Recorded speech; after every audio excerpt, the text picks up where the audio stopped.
युग बीते पर सत्य न बीता, सब हारा पर सत्य न हारा।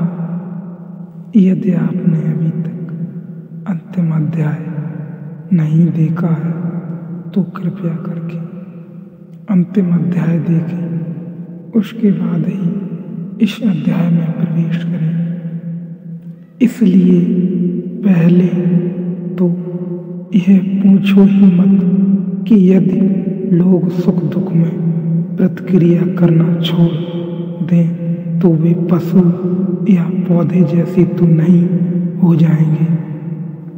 हो जाएंगे तो कुछ हर्जा नहीं होगा। हिटलर अगर पशु हो जाए, पौधे हो जाए तो कोई हर्जा नहीं है। हाँ, दुनिया में करोड़ों लोग मरने से बच जाएंगे और तो कुछ हर्जा नहीं हो जाएगा।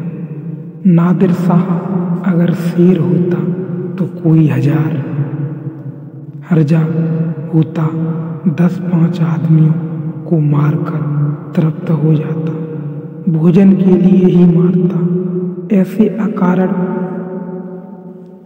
लाशों से तो नहीं भर देता दुनिया को। इतना ही तो पक्का है कि पशुओं ने अभी तक एटम बम जैसी कोई चीज नहीं खोजी। नाखून से काम लेते हैं, बड़े पुराने ढंग से काम चलता है। भोजन के लिए मारते हैं।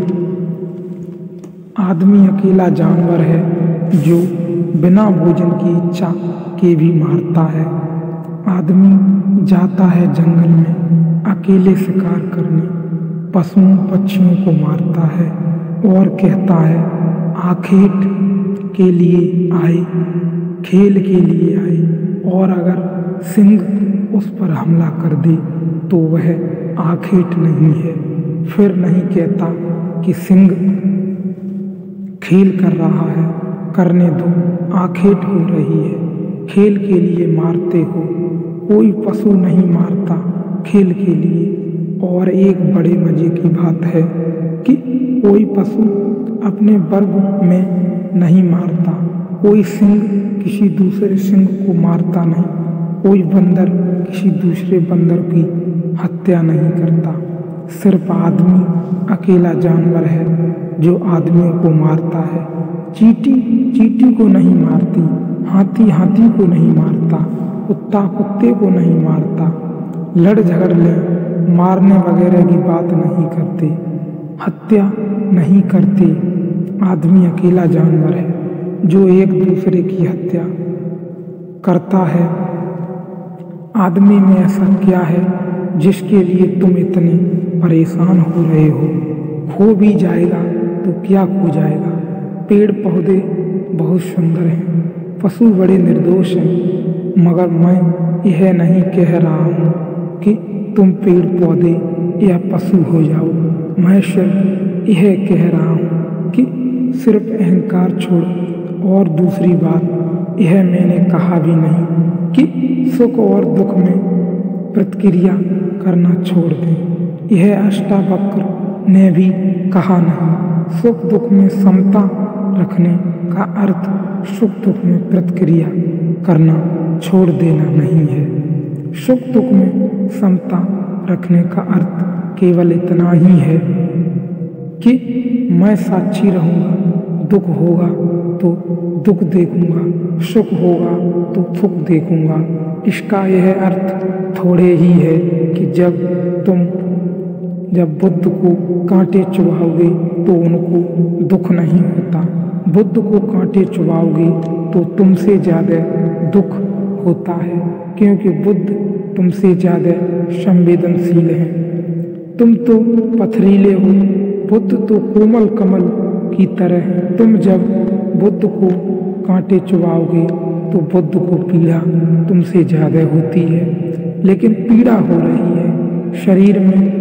बुद्ध ऐसा जानकर दूर खड़े रहते हैं, देखते हैं पीड़ा हो रही है, जानते हैं पीड़ा हो रही है, फिर भी अपना तादाद में पीड़ा से नहीं करते। जानते हैं मैं जानने वाला हूँ, ज्ञाता स्वरूप हूँ, प्रतिक्रिया छोड़ने को नहीं कह रहे हैं। यह नहीं कह रहे हैं कि घर में आग लग जाए तो तुम बैठे रहना तो तुम बुद्ध हो गए, भागना मत बाहर। भागते समय भी जानना कि घर जल रहा है, वह मैं नहीं जल रहा और शरीर भी जल रहा हो तो जानता है कि शरीर है कि शरीर जल रहा है, मैं नहीं जल रहा। इसका यह मतलब नहीं कि शरीर को जलने देना, शरीर को बाहर निकाल लाना, शरीर को कष्ट देने के लिए नहीं कह रहे हैं। प्रतिक्रिया शून्य करने का तो अर्थ हुआ कि तुम पत्थर हो गए, जड़ हो गए। तो बुद्ध पत्थर नहीं है, बुद्ध से बड़ा करुणावान कहाँ पाया तुमने? अष्टावक्र पत्थर नहीं हो गए होंगे, प्रेम की धारा बही तो जिनसे प्रेम का झरना बहा उनकी संवेदनशीलता बढ़ गई होगी, घट नहीं गई होगी। उसके पास महाकरुणा उतरी, लेकिन तुम गलत व्याख्या कर ले सकते हो। और जिन्होंने पूछा है थोड़े शास्त्रीय बुद्धि के मालूम होते हैं, थोड़ा बुद्धि में कचरा ज़्यादा है, कुछ पढ़ लिया, सुन लिया, इकट्ठा कर लिया, वह काफ़ी चक्कर मार रहा है। वह सुनने नहीं देता, वह देखने भी नहीं देता, वह चीज़ों को विकृत करता चला जाता है। यही रुके हुए सब, भीतर का पानी अहिंसा, बाहर जमीन बर्फ है, एक तरफ छाती तक दलदल अगम बाढ़ का दरिया, एक तरफ मनमानी बह रही हवाएं, जंगल झुके हुए हैं, सब राही रुके हुए हैं, बंद द्वार, अधखुली खिड़कियां, झांक रही कुछ आंखें सूरज के मुंह पर। सह पानी काली अनगिन तीर सरीकी सी चुभती हुई सलाखें अपने चेहरे के पीछे चुप, सह मेले के छुए सब राही रुके हुए, सब अपने चेहरे के पीछे चुप, सहम लुके हुए, सब राही रुके हुए। ये जो चेहरे हैं मुखौटे हैं बुद्धिमानी के, पंडित के, पांडित्य के, शास्त्रीयतियों के। जगाओ, दृष्टा की तरह देखो, विचारक की तरह नहीं। शास्त्रीय के इनके पीछे शास्त्रतार्था एवं पांडित्य शास्त्रार्थी, कब तक इनके पीछे छुपे रहोगे? ये जो विचारों की परतें हैं इनके पीछे कब तक छुपे रहोगे? इन्हें हटाओ, भीतर के शुद्ध चैतन्य को जगाओ, दृष्टा की तरह देखो, विचारक की तरह नहीं। विचारक का तो अर्थ हुआ मन की क्रिया शुरू हो गई। तो अगर अष्टावक्र को समझना हो तो चैतन्य, शुद्ध चैतन्य की तरह ही समझ पाओगे। अगर तुम सोच विचार में पड़े तो तुम अष्टावक्र को नहीं समझ पाओगे, चूक जाओगे। अष्टावक्र कोई दार्शनिक नहीं है और अष्टावक्र कोई विचारक नहीं है।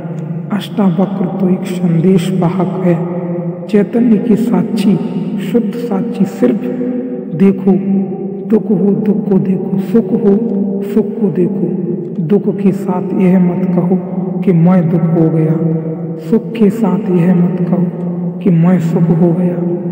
दोनों को आने जाने दो।